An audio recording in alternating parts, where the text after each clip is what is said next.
the peoples in equal dignity, promoting our life in this land through mana, kaitiakitanga, fairness, accountability, liberty. These values, we agree, shall never be infringed upon by prejudice, fashion, or ideology. Acknowledging our whakapapa, we give life to and endorse this, our Constitution.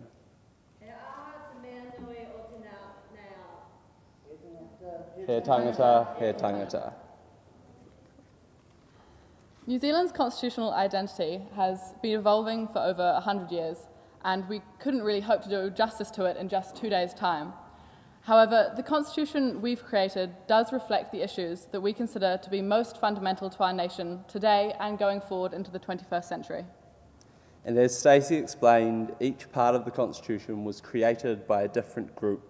Due to the time constraints, it wasn't possible to go through an extensive review process, as we would have liked, or to achieve full consensus on all of these issues. But thanks to the value setting we did yesterday and the trust which we have in each other as a group, the groups were able to sort of forge forward today and reach agreement on their respective parts, which they'll soon present.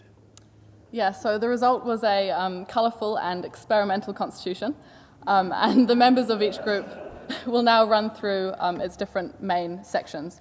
And obviously one of the first questions you'll confront is, how do you begin a constitution? The Americans do it with we, the people. And also, how do you structure that constitution, which Kieran's going to speak to.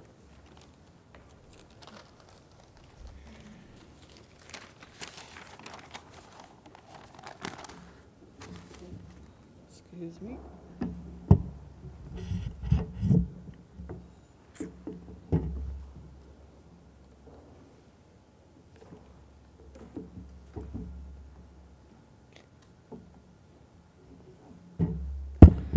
Thanks, tech guys.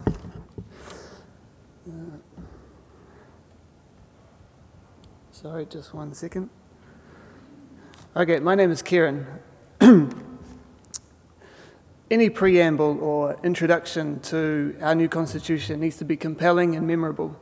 It should be approachable and accessible at multiple layers.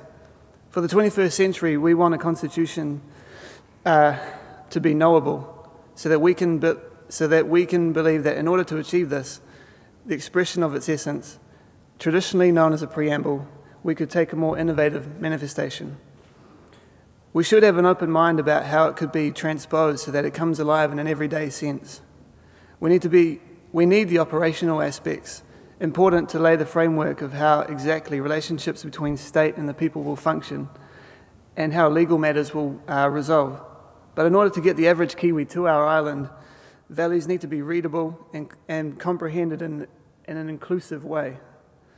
Not everyone needs to know the nuts and bolts of how it works, but we all need to be able to relate to it. We live in an increasingly visually literate culture. The true value of design thinking is proven by the fact that we have designers here in a workshop working directly with future policymakers, lawmakers, and if it doesn't all work out, coffee makers. We ask the question that if we are to examine and draft a new constitution for the 21st century, why does it need to be a codex? Why does it need to be typeset in Garamond, a font that was designed 300 years ago? The Constitution's introduction and even introductions to its chapters can be complemented by a visual narrative to provide a transformational experience, one that compellingly narrates the values of kaitiakitanga, fairness, mana, justice, and accountability. Currently, citizens in New Zealand are pandered to once every 3 years, and their only civic duty is left to ticking the box. There is no reference to our rights and responsibilities to participate, which is our duty as tangata whenua. We aren't simply consumers, and it's such a reductive term. We long for tangible experiences and engagements. So why couldn't our constitution look like, a black box? Maybe that won't help. An online digital experience. Yeah, there we go. Sweet. With technological power doubling every 18 months, we have the opportunity now to see the capabilities that interactive web experiences bring. No longer silos of information, they are places to engage and interact with content. Film. We knew that we are now the new masters of film. So moving pictures are memorable, compelling and designable. What if we could have a real, ordinary New Zealanders explaining what the Constitution is to their peers? Or an experiential space. Imagine taking a small child to a place like Te Papa, where a designed experience could teach them about New Zealand's history and its core values as outlined in the new Constitution. Artifacts you could touch, hear, smell, see and sense paint a richer picture than words ever could. The more that we invest into visually projecting what New Zealand values outlined in a clearly written constitution as well, we can watch the barriers to constitutional engagement come down.